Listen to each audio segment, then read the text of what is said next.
Revenge of Shinobi is a very interesting game.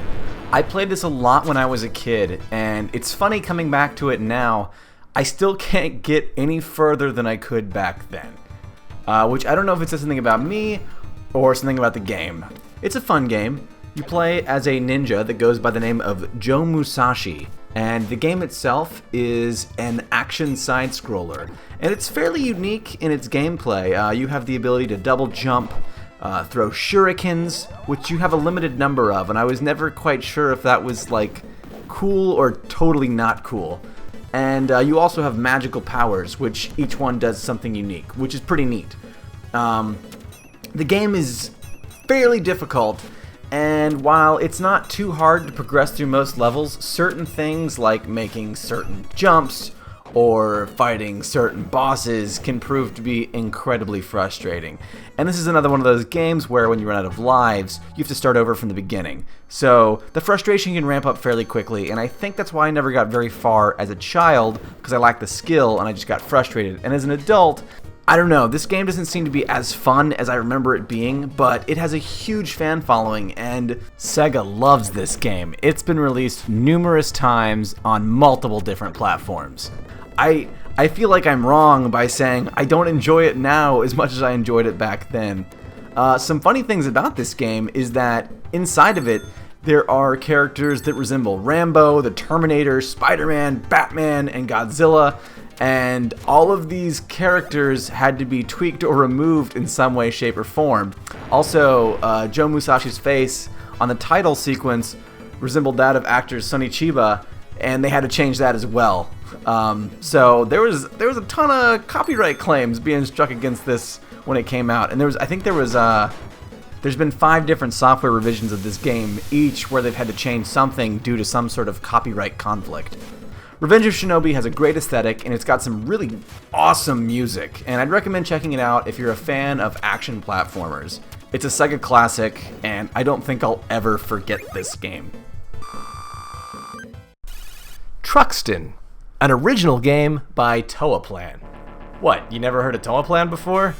Well, neither had I, and apparently, Toaplan went bankrupt in 1994, but it's not all bad news. They went on to create the studio that has created many a shoot-'em-up, known as Cave. So, that's a cool little fun fact. As for Truxton itself, it is a incredibly standard shoot-'em-up game. You play as a ship, moving from bottom to top in space. You shoot at aliens, you get upgrades, you are graded on a scoring system, and you have bombs in a limited supply.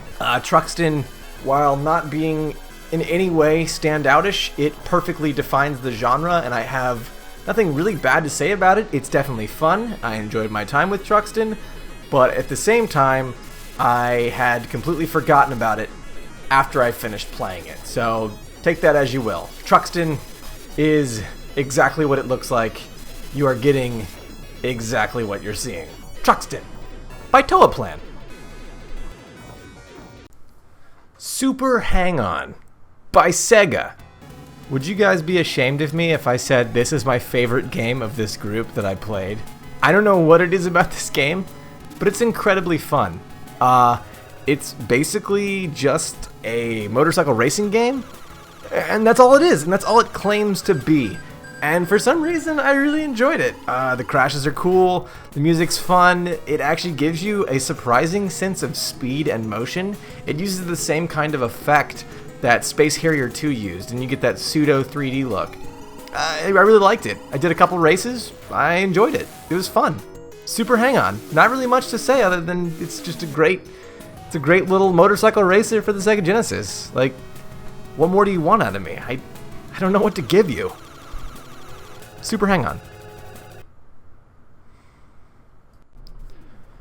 Herzog Zwei. I think it's Zwei by Technosoft. So I have a little bit of a confession to make. I don't understand this game. I tried to follow a player's guide to learn how to play it, but I don't get it. But let me tell you something about this game. It's pretty crazy. It's a MOBA. Yeah, it's a MOBA on the Sega Genesis, and it has this crazy legacy behind it, and if you don't believe me, go check out its Wikipedia page. Incredibly interesting. It is considered a predecessor to Warcraft, Command & Conquer, StarCraft. It is like one of the original real-time strategy games, but it also has a unit that you play as and control. So even still, it's more akin to a MOBA than it is to an RTS, even though you're building things. It's an incredibly interesting game, and my gameplay doesn't do it justice. I definitely recommend checking out a video of someone who actually knows what they're doing, playing Herzog Zwei, or just looking into the game itself and seeing if you can figure it out. It is a little complicated, and it uses a lot of symbols that you pretty much need the manual to understand. That being said, though, it is an incredibly progressive and impressive game for the time that it came out. Definitely look into this one. It's pretty amazing. Herzog Zwei. Wowza.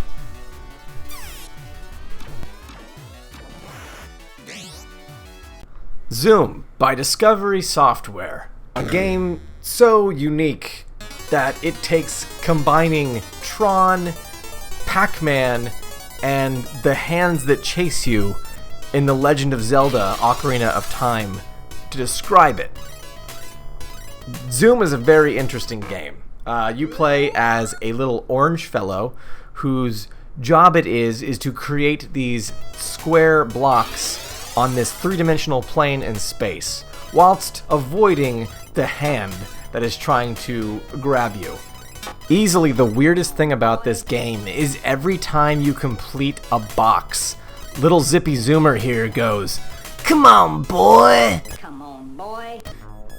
It's really weird and off-putting, but at the same time, like, I just can't wait to hear him say it again.